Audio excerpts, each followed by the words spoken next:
시간에는 경남의 농업인들이 소득 장목으로 특히 이제 원래 이 제목은 기농인들이 어떤 장목을 선택해가지고 소득을 높이려고 노력하고 있는가를 제가 지금까지 현장을 방문하고 컨설팅을 하고 교육을 하면서 만난 사람들의 실제 이야기를 좀 시군별로 소개를 시키고자 합니다. 좀 전에 우리가 앞 시간에 배웠던 약초는 우리 제일 솔깃한 게 약초지만 우리 장목에 대해서 이야기를 들어보면 나의 직접 뭐하고 관계됩니까? 소득하고도 관계되지만 내 건강하고도 관계가 되고 또 저걸 하면 대박을 터뜨릴 것 같기도 하고.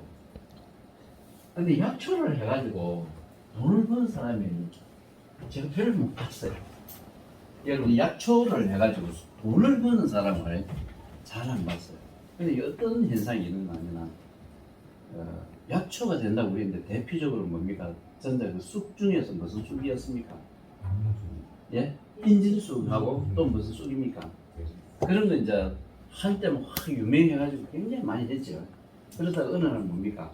갑자기 싹 사가지고 내가 이미 방송에서 돈 된다고 떠들고 나서 내가 심어하고 팔려 하면 뭡니까? 떨어지죠. 팔 데도 없고. 그래서 여러분 약초를 할 때는 자기가 가공 제조를 해가지고 판매할 수 있는 역량을 가지고 해야만이 위험을 최소화하는 거예요. 안 그러면은 이런 그 교육을 통해서 상식을 얻어가지고 우리 가족끼리 먹는 거, 이 정도 하는 거, 이런 것이 좋지. 약초를 돈 된다 해가지고 무조건 심었어요. 제일 좋은 게 지금 삼지 구엽초가 그 100g에 3만 원 한다 하죠. 근데 막상 내가 심어가지고 저렇게 이제 그 상품을 만들어 놓으면 팔 때가 있느냐? 그건 심각하게 고민이.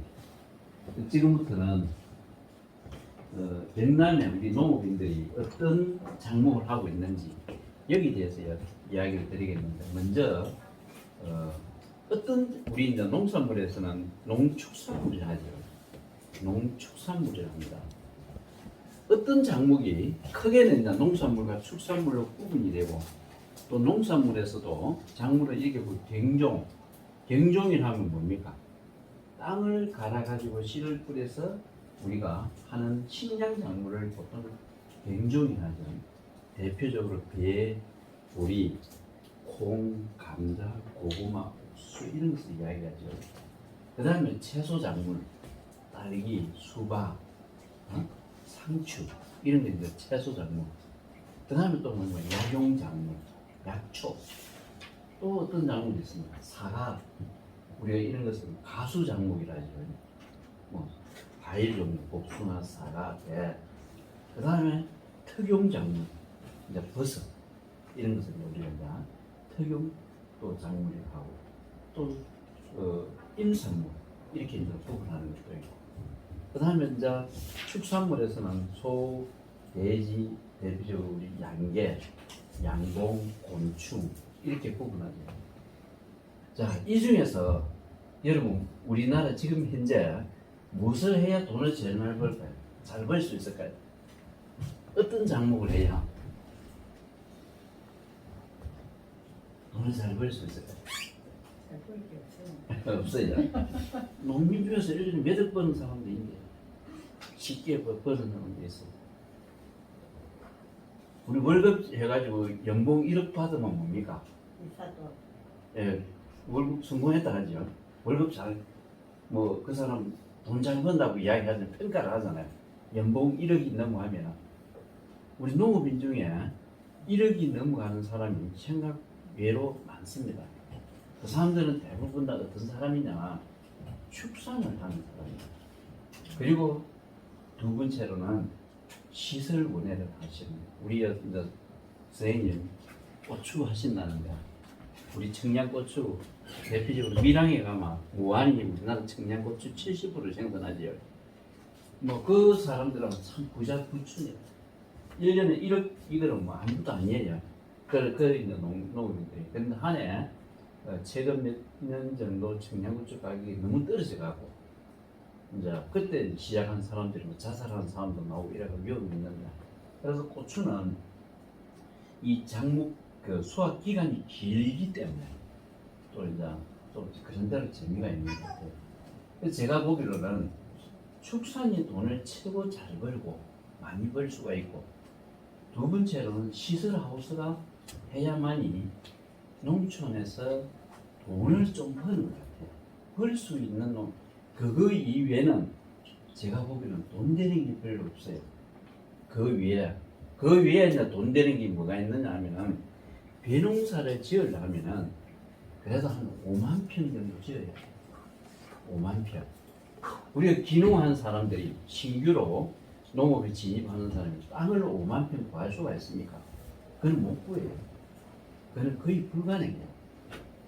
그 다음에 지금 이제 돈을 좀 번다 하는 사람이 그 감자를 뭐 여기도 이제 유튜브로 보고 고성에는 그 농장을 가보지 못했는데 고구마를 3만 평 심는다 하는 사람이 있고 그 합천이라든지 창녕이라든지 이런 데가 마늘을 1만 평, 2만 평, 3만 평 짓는 사람이 있어요. 양파, 마늘을. 이런 사람 작년에 돈이 되면은 작년처럼 금년처럼 양파 가격이 비싸고 마늘 가격이 비싸면 또 매력을 벌어요. 그런데 이거는 뭡니까? 항시 그 가격을 보상해 주는 것이 아니고 어떻습니까? 가격이 떨어지면 어떻게 돼요? 생산비도 안 나오지요. 정부가 평당 6,000원 줄 테니까 마늘을 갈아엎으라죠. 평당 6,000원 그거만 보상해 줄 테니까 원가가 다 안 돼요. 원가만 보상해 줄 테니까 갈아엎으라. 그런 해가 들어 있었어요. 근데 이거는 로또예요. 잘 맞으면 돈을 버는데 우리가 그런 농업을 할 수가 없잖아요. 그런 농업을. 그래서 그래도 평균적으로 안정적으로 이렇게 할 수 있는 작목은 제가 보기에는 축산이고 그 다음에 시설 하우스를 이용한 작목이에요. 이 외에는 그러면 어떻게 소농이 우리가 같은 여러분 귀농하시면 다 소농이잖아요. 소농이 돈을 벌 수 있느냐? 제가 이야기했는데 우리 이 강의는 취미농을 중심으로 하는 것이 아니고 돈을 버는 사람을 중심으로 하는 강의입니다. 그럼 무엇을 해야 되냐? 그러면은 최근 우리가 이제 가공, 우리의 6차 산업, 농업의 융복합 산업이라 하죠. 6차 산업이 아니고 원래 우리 6차 산업이 우리나라에서 들어올 때는 1 플러스 1분에서 다 들어온 겁니다. 1 플러스 2 플러스 3 하면 6이 되죠. 그런데 최근에는 1 곱하기 2 곱하기 3이라는 곱하기 개념으로 바뀌면서 융복합이라는 이야기를 써요. 그래서 이제 지금 처음에는 6차 산업을 했다가 지금은 이제 융복합 산업이라고 이야기합니다. 자, 그렇게 하든지 그렇지 않으면은 소농으로서 우리가 이제 대표적으로 블루베리 하시는 분 윤혜원 씨 그분 이제 오시는 그분도 이제 초청한 것이 6인데 고향이 나오신 분이고 고성에서 블루베리 농사 그렇게 크게 짓지도 않고 요즘 블루베리 농사 지으면은 대부분 다 어디에서 짓습니까? 블루베리가 여러분 블루베리 농사 짓는 사람 어디에서 지어요? 시설하우스 안에서 많이 짓지요. 대부분 다 비닐하우스 안에서 지어요. 그래서 블루베리를 일찍 따내면 그만큼 가격이 비싸기 때문에 지금부터 뭐합니까? 겨울에 이제 그걸 보고 기름을 떼가지고 이제 보온을 해갖고 온도를 높여갖고 봄에 되면 일찍 따내는 거예요. 그러면 그것도 돈이 만만치 않아요. 그 비닐하우스를 지으려면 시설이 평당 이제 최고 적게 들어가는 게 10만 원이고 안 그러면 그 블루베리 같은 거는 제가 보니까 한 20만 원 이렇게 시설이 좋게 하면 돈이 들어가요. 평당 시설비만. 요즘 땅값도 얼마입니까? 최소 10만 원 돼야 되죠. 한 30, 40만 원 투자를 해야만이 이 블루베리를 지을 수 있는 하우스를 하는데 윤혜연 씨는 노지에 하더라고요. 그래서 제가 얘를 쳤어요. 노지에 하면 땅만 있으면 되잖아. 돈이 많이 투자비가 안 들잖아. 그래서 그렇게 해가지고 남이 그러면서 활기를 남이 그 불을 겨울에 하우스를 지어갖고 불을 떼갖고 남이 키로당 3만 원 이렇게 3만 원, 4만 원 받고 파는데 자기는 노지에 해가지고 3만 원, 4만 원 받는 거예요. 그러면 얼마나 수익성이 좋습니까? 예? 그래서 그런 농업을 하시든지 여러분. 그렇지 않으면은 우리 농촌에서 농업을 통해 갖고 돈을 벌기가 쉽지 않습니다, 여러분. 그래서 여러분 여기에서 이제 제가 오늘 이분은 서두에서도 말씀드렸지만 약초를 강의를 모신 분은 여기에는 상업농보다는 친미농이 많기 때문에 이런 것이 많은 좀 도움이 되겠다 싶어서 전화를 드리니까 시간이 된다 해가지고 그래 오늘 모셨습니다. 자, 경남에 기농한 분들이 선택한 소속 작목은 무엇이면은 이동필 전 농림부 장관의 농사 이야기, 돈이 되는 농업은 무엇일까 이렇게 구성되었습니다. 여러분 나중에 이동필 장관을 소개를 시킬 수 있을지 없는지 모르겠는데 이거는 여러분 글을 꼭 읽어보십시오. 이동필 장관은 박근혜 정부 시절에 마지막에 농림부 장관을 해갖고 우리나라 농림부 장관은 목숨이 굉장히 짧았어요. 근데 이분이 이제 최고 오래 농림부 장관을 했는데 자기가 장관을 그만두고 경북 고향의 어성에 와가지고 농사를 직접 지으면서 우리나라 그 정책을 시작한 것이 어떻게 집행이 되고 있고 그리고 농업이 얼마나 힘들고 돈이 되는지를 해보니까 참 어렵다. 돈이 안 된다는 것이 농업이다. 그래서 자기 생각을 갖다가 어느 기자하고 인터뷰한 것을 제가 그대로 실어놨습니다. 그래서 여러분 농업에 도전하려면 신규로 진입하시려고 하신 분들은 이러한 장관의 이야기도 한번 들어보고 자기 생각을 다시 정립을 하고 준비하는 자세를 가지면 좋겠습니다. 농가 소득 이건 뭐 다른 시간에 또 이야기하자고. 근데 제가 사는 곳이 합천입니다. 제가 이제 우리 회사 제가 집에는 뭐 제 집이고 말자는 그 회사를 해갖고 다 밖에 사무실 그런 게 아니고 제가 펜션을 운영하기 때문에 제 안에 그 사무실이 있습니다. 그래서 합천에 여기에 이제 그 이야기를 드리면은 여기에서 나오신 분들은 이제 좀 제가 이야기를 드릴 수 있는 것은 저는 이제 경남에 이렇게 컨설팅을 하면서 그 기농인들 또 농업인들 우수 사례를 합천군하고 의령하고 밀양시하고 이렇게 우수 사례를 작성해가지고 제 책을 이제 만들어 드렸죠. 제가 의뢰를 받아갖고 그래서 여기에서 이제 그 우수 사례를 하면서 우수 사례를 작성하려면 어떻게 해야 됩니까? 제가 기자적인 기질을 발휘해가지고 그런 분들하고 좀 인터뷰를 해야 되죠. 그렇기 때문에 일반 컨설팅보다는 좀 상시하게 한 사람이 걸어온 길을 다 인터뷰를 할 수가 있잖아요. 그래가지고 그걸 기초로 해가지고 이제 글을 써가지고 이제 책을 발행하는 것이 우수 사례입니다. 그래서 이제 박혜용 씨인데 지금 이제 50이라는 것은 50대고 60은 60대라는 이야기입니다. 50살이 아니고 나를 그래서 이분은 우리나라에서 딸기를 했는데 딸기를 300평당 우리가 이제 보통 농림부에서 농촌진흥청에서 발표할 때 생산량 통계 자료는 10알당 기준으로 이게 발표합니다. 대부분 다 10알은 몇 평입니까?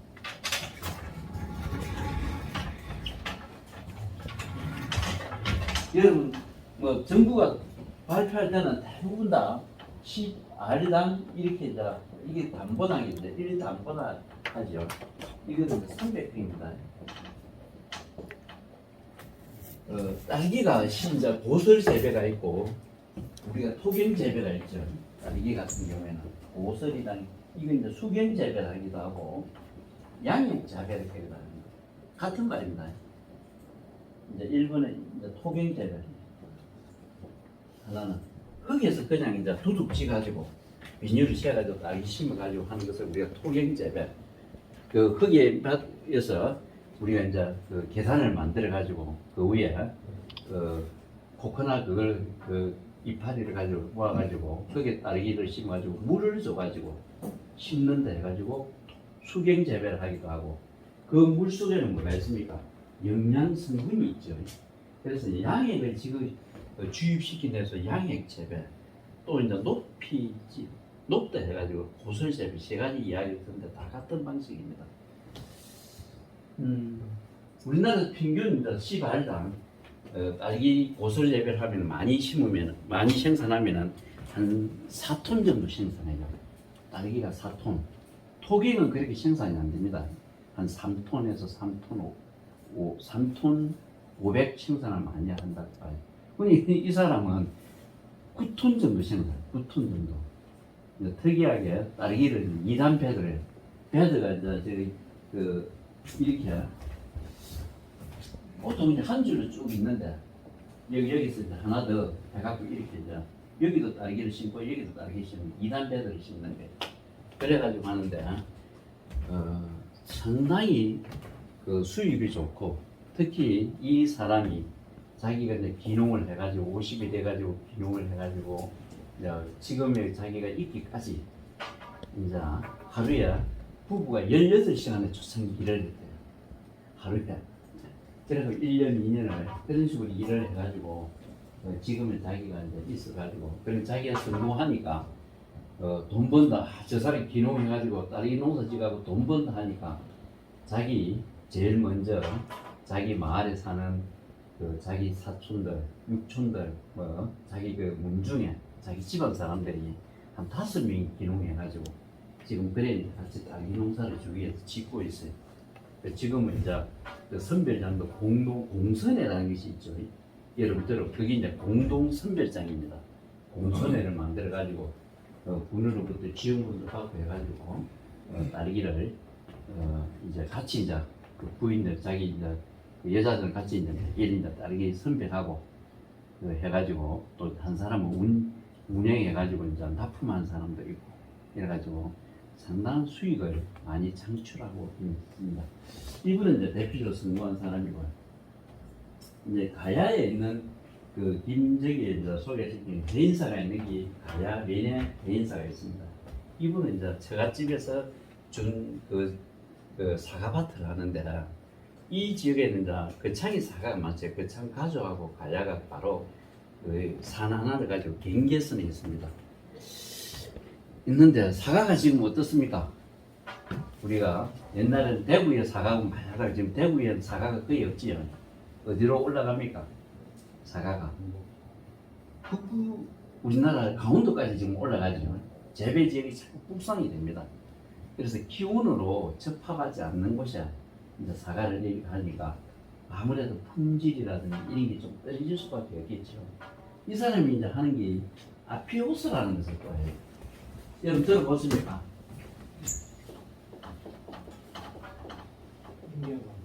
예, 인디언 감자예요. 이걸 이제 해가지고 이제 팔기도 하는데 이거는 이제 한겨울에 그 심어놓고 한겨울에 캐도 되고요. 땅만 안 얼면은 언제든지 캐가지고 이제 주문만 들어오면은 그래 이제 팔기도 하고 그래 하는데 요 두 가지 작목을 하고 이거는 하는데 돈이 그렇게 잘 되지 않는다. 고생을 좀 많이 하고. 그 다음에 이제 제조 발효를 하시는 분. 저분은 이제 서울에서 내려와가지고 자기가 막 장류의 특허를 얻었다 해가지고 제조 발효를 이렇게 하는데 참 뭐 법인 만들어가지고 공장 하나 지어가지고 이렇게 하는데 뭐라노 판로가 잘 안 되니까 성장이 안 되는 거예요. 성장이. 그래서 여러분 그 이제 우리나라에서 제조 가공을 이제 하는 사람들 농업인 중에서 6차 산업을 하는 제조 가공을 하는 사람들 왜 하는가 보면은 오늘처럼 이런 이제 약초 교육을 받고 저거 갖고만 하면 돈 되겠다 싶어서 그 중에 있는 약초 하나 심어 갖고 이제 그걸 하는 게 제조 가공 공장에 차리는 거야. 그러면 왜 실패하겠습니까? 그래갖고 좋은 약초를 자기가 심어갖고 좋은 원료, 국산 원료를 가지고 제조 가공을 해가지고 제품을 만들었어요. 왜 실패하겠습니까? 여러분, 예. 사업은 판매부터 생각하고 생산을 해야 돼요.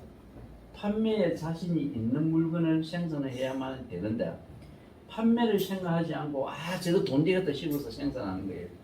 그러면 그게 실패입니다. 판매를 먼저 생각할 수가 있어야 돼. 그러면 이거 말고 딸기니 사과니 이거는 왜 그러나 판매보다는 생산이 문제가 될 수 있을까요? 이건 왜 그럴까요? 예, 이거는 판로 시스템이 돼 있죠. 가격을 내가 조금 덜 받아서 따람이지. 어디 가져가면 됩니까? 공판장에 가져가면 물건이 처분이 돼요. 그러나 내가 제조를 해버리면 뭡니까? 내가 직접 안 팔면은 어떻게 돼요? 창고에만 쌓여만 있는 거예요, 물건이. 그래서 이거는 제조 가공을 하려면은 반드시 제거를 해야 된다. 먼저 판로부터 개척해야 된다. 그럼 수도자, 배우는 이제 그 앞에서 이야기했죠. 배를 하는 것에 우리가 물 숫자를 해갖고 배를 하는 것이 이제 수도작입니다. 이거는 보통 최소한 우리 경남에는 호남처럼 땅이 안 넓기 때문에 이제는 제가 보니까 배농사를 지으려면은 3만 평, 최소 3만 평 이상 지어야 됩니다. 10,000평 이래 가지고요. 배농사 10,000평 지으라고 1년에 얼마 정도 벌겠습니까? 5천만 원. 예? 5천만 원. 5천만 원이야. 10,000평 지어갖고 5천만 원 벌겠습니까? 안 되시던데요. 아, 실제요. 10,000평 지어갖고 5천만 원 안 될 거예요. 아, 근데 배농사 10,000평 지으려면 뭐가 필요합니까? 장비가 얼마, 몇 억이 필요하지요. 장비 가격까지 치면은요, 우리가 2억이라는 10,000평을 짓기 위해서는 2억 원치의 그 농기계가 있어야 됩니다. 그러면 2억 원의 농기계 1년의 감가상각비가 우리 최소한 2천만 원 들어갑니다.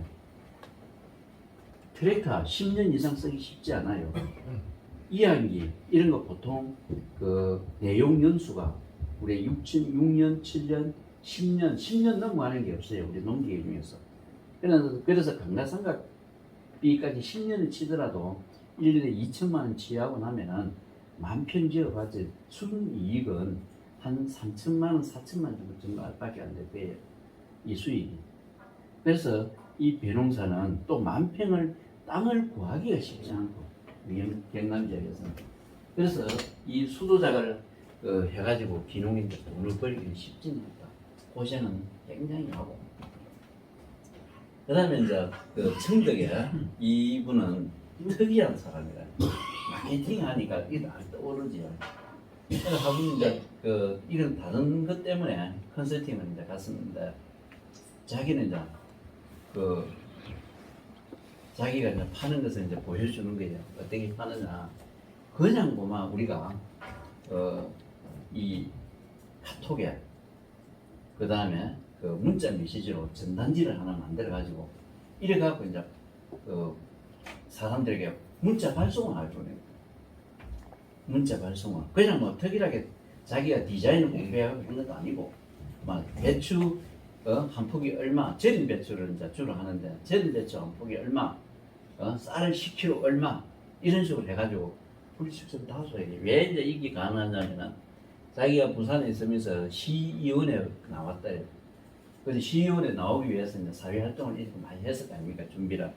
그러다 보니까 이제 자기 휴대폰에 이제 그 사람이 한 8,000명이 저장되어 있대요.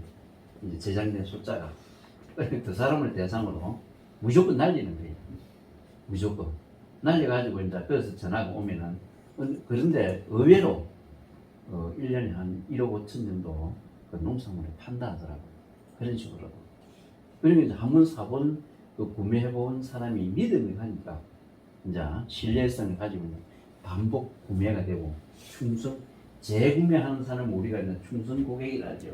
충성도가 이제 좋은 고객들이 발생하고 그래서 이제 그 충성 고객을 관리를 잘해가니까 이제 1년에 지금은 이제 요즘은 내가 몇 년 동안에는 만나보지 못했습니다.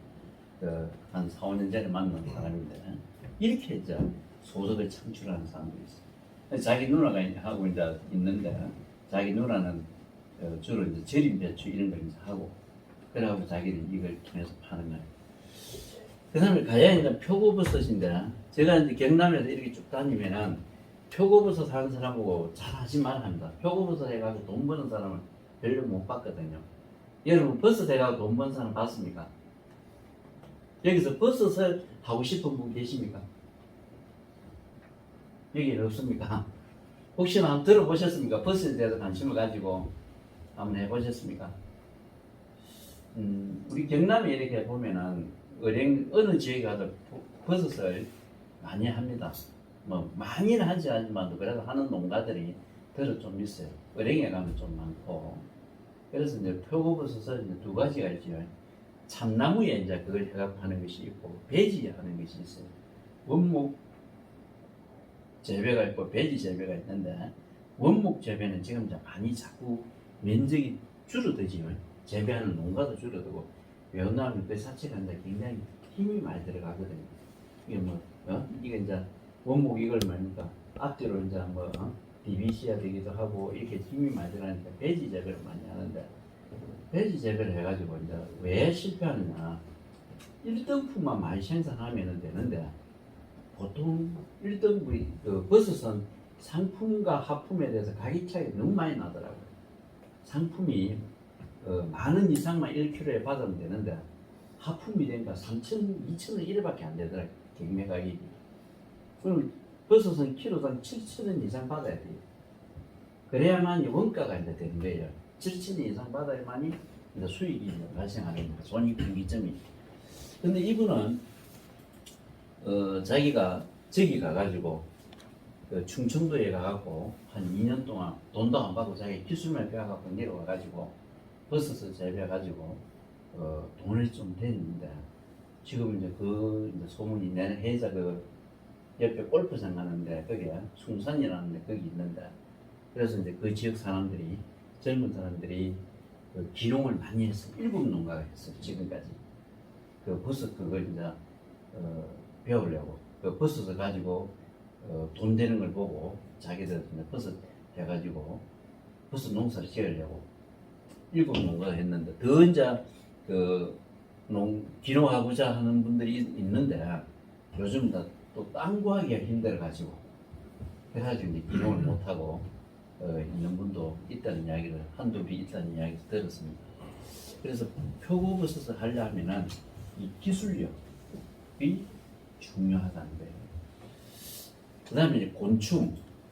이제 표고버섯보다 더 돈 안 되는 게 곤충이다. 여러분. 여기서 곤충에 대한 관심 있는 분이 있습니까?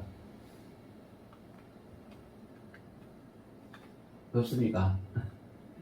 그래서 특히 곤충은 기농인들이 많이 했죠. 어디서 들었는지 몰라도 곤충을 대부분 한 사람이 기농하는 사람들이 곤충을 많이 했어요. 근데 곤충 해가지고 우리 경남에 돈 버는 사람 거의 없어요.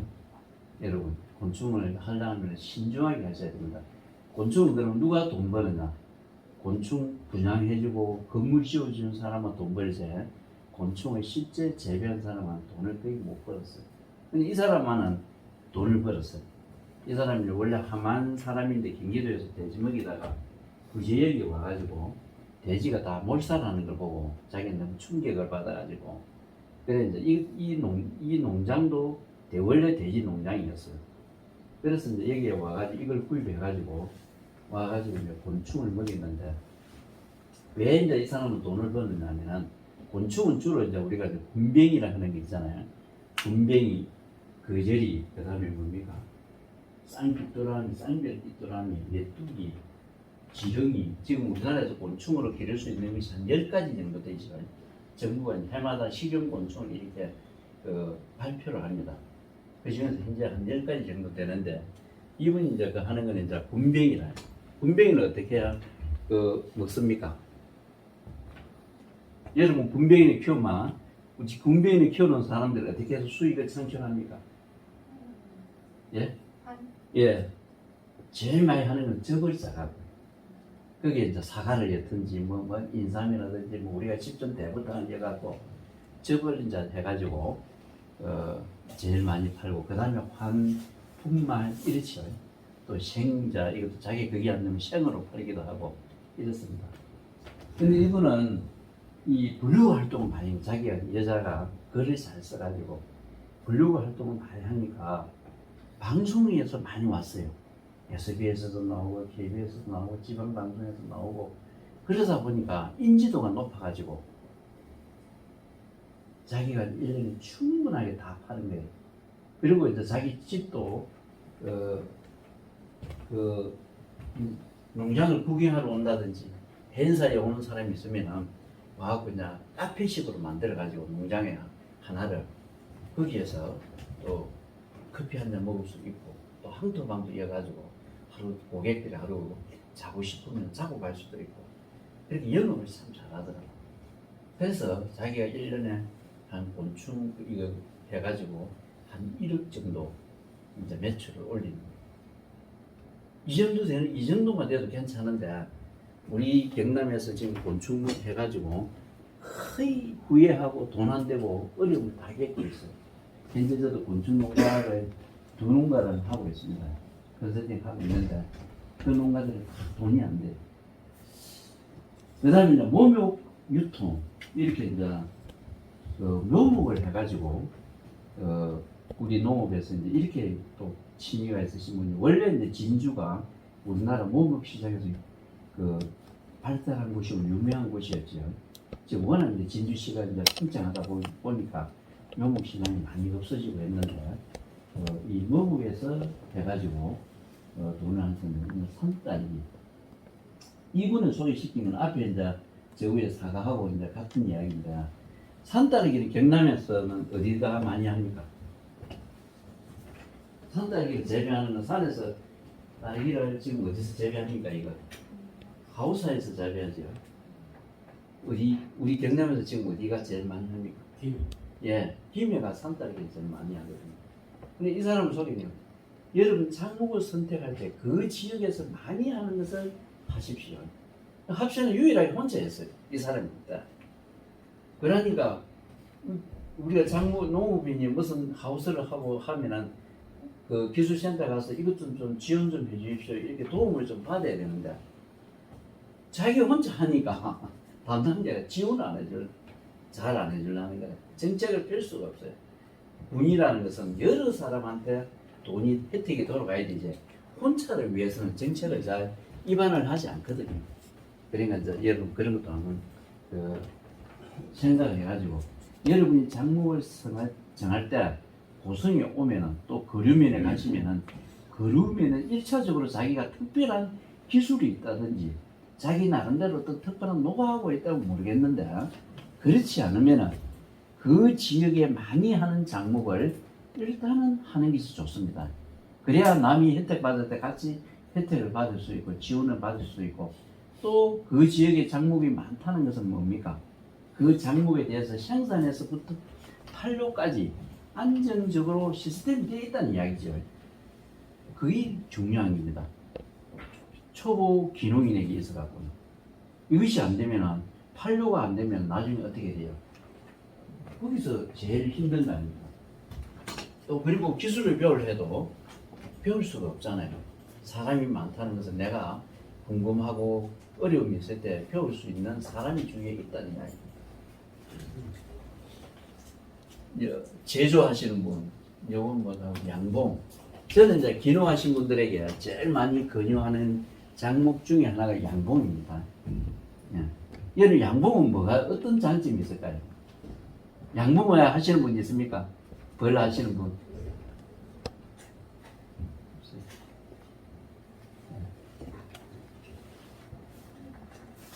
양봉은 어떤 장점이 있습니까? 예? 투자비가 예. 양봉의 최장점은 1,000만 원만 하면 사업이 돼요. 창업이 돼요. 여러분 기농해하고 1,000만 원 갖고 창업할 수 있는 게 있습니까? 별로 없잖아요. 양봉은 1,000만 원 정도는 해도 그리고 그 장점은 양봉을 보통 시작하면 언제 벌을 구입합니까? 우리가 봄 되면 벌을 사지요. 해동이 되면 입춘이 지나면 이제 벌을 삽니다. 벌을 이제 사가지고 그러면 돈이 언제 들어옵니까? 봄에 산 벌은 2월달에 내가 벌을 사왔어요. 돈이 언제 들어옵니까? 아카시아 꿀떡하고 팔마 돈 들어오잖아요. 그러면 몇 개월만 돈이 들어옵니까? 자기가 양봉은 자기가 기술을 가지고 조금만 이래 배워가지고 기술을 가지고 하면은 이 3, 4, 5, 6 이제 5월달에 아카시아 때 가지고 6월달부터 꿀을 떤다 하자. 그러면은 6월달 6, 2, 3, 4, 5, 6 5개월 만에요. 본전을 뺄 수가 있습니다. 양봉은. 그래서 저는 기농인들에게 그리고 내가 또 실패를 했다. 그래서 많이 버려도 돈 1,000만 원 버리면 돼요. 다른 장목은 실패를 하면은 1억 몇천만 원 잃어버리기 쉬워요. 그래서 제가 양봉을 많이 권유합니다. 당연히도 돈을 들어오고 수익이 바로 나오고 그리고 실패를 하더라도 그렇게 크게 손해를 안 가는 장목으로서.